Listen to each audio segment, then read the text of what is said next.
Los peces son una de las 5 clases de animales vertebrados, cuyas principales características que los distinguen de los demás vertebrados es su hábitat acuático y su respiración branquial. Su aparición se remonta a 500 millones de años en el pasado. Estos primeros peces no poseían una mandíbula articulada, por lo que se les conoce como agnatos. Dentro de estos peces sin mandíbula destacaban los ostracodermos, como el poraspis, que se caracterizaba por presentar una coraza ósea. Más tarde, durante el periodo conocido como el Devónico, hacen su aparición los primeros peces con mandíbulas articuladas, llamados placodermos, como el Cocosteus y el Dunkleosteus, uno de los placodermos más grandes y formidables, que llegaba a medir hasta 5 metros de largo.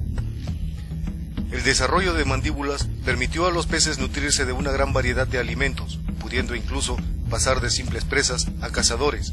Los placodermos prosperaron durante los periodos silúrico y carbonífero. Si bien aún conservaban la coraza de los ostracodermos, fueron los primeros peces en presentar aletas verdaderas.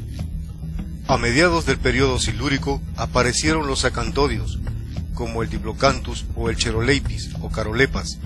Estos peces tenían el cuerpo cubierto por escamas óseas y aletas que poseían grandes espinas. Estas particularidades los hacen más afines a los peces osteícteos.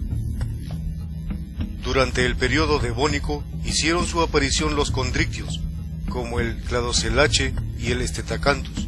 Estos peces se caracterizan por poseer un esqueleto cartilaginoso.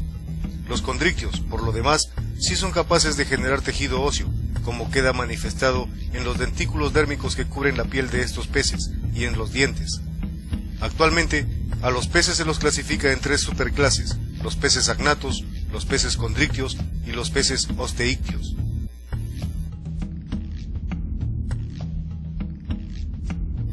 Los peces agnatos, comúnmente llamados peces sin mandíbula, tienen el aspecto de una anguila, carecen de escamas y tienen una piel mucosa y resbaladiza. La mayoría de especies de agnatos se han extinguido. Actualmente solo sobreviven las lampreas y los mixinos.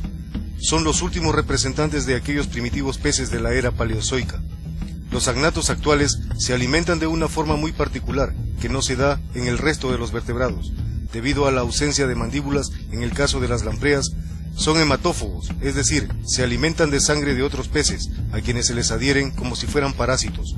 En el caso de los mixinos, su alimentación es necrófaga, se alimentan de animales muertos, como un carroñero. Los peces condrictios, o peces cartilaginosos, llamados también elasmobranquios, por tener las branquias externas y visibles.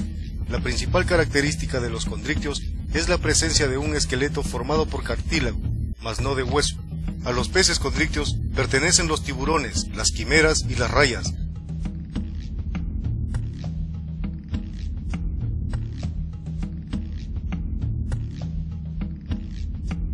Son un grupo de vertebrados muy primitivos, pero muy exitosos evolutivamente.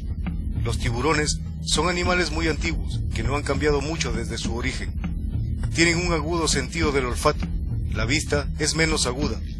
Poseen órganos electroreceptores en las líneas laterales y en el hocico, que les permite captar los estímulos eléctricos de las contracciones musculares de otros peces. Los dientes de estos animales no están fusionados a la mandíbula y los van reemplazando por otros nuevos de forma continua, rápida y en serie. Esto les permite tener siempre dientes nuevos, frente a aquellos que se van rompiendo, desgastando o desprendiendo. Antiguamente, la piel de los tiburones fue utilizada como papel de lija, por la gran cantidad de dentículos dérmicos que la recubren. El espécimen más grande de los peces condrictios es el tiburón ballena, que puede llegar a medir hasta 13 metros de largo y pesar más de 20 toneladas.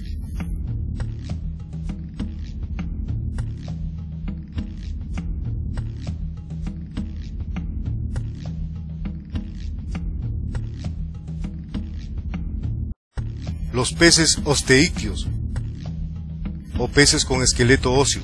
Todos los peces osteícteos tienen las branquias cubiertas y protegidas por el opérculo, que en la mayoría de estos peces, la parte posterior del opérculo marca el límite entre la cabeza y el tronco.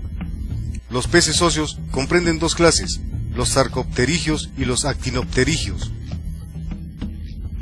Los peces sarcopterigios, llamados peces con aletas carnosas o lobuladas, Dentro de este grupo se encuentran los elacantos y los dipnos, o peces pulmonados, como los Protopterus de África,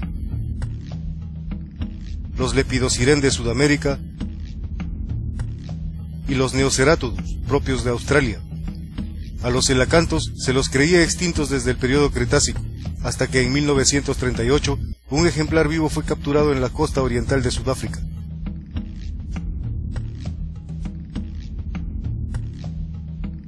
La similitud de las aletas de los sarcopterigios con las extremidades de los primitivos anfibios, entre otras muchas caracteres, prueba que los vertebrados terrestres descienden de los antiguos peces sarcopterigios. Los peces actinopterigios comprende a la inmensa mayoría de peces, con más de 27.000 especies. Estos han desarrollado estrategias adaptativas que les permiten vivir en toda clase de ambientes acuáticos, tanto marinos como en agua dulce y hasta aguas salobres. La principal característica de los actinopterigios es la presencia de aletas radiadas, o mejor dicho, un esqueleto de espinas óseas en sus aletas. Las especies más conocidas pertenecen a este grupo, como las truchas, los salmones, el atún, el bonito, la caballa, las anguilas y la mayoría de especies que podemos encontrar en el litoral peruano.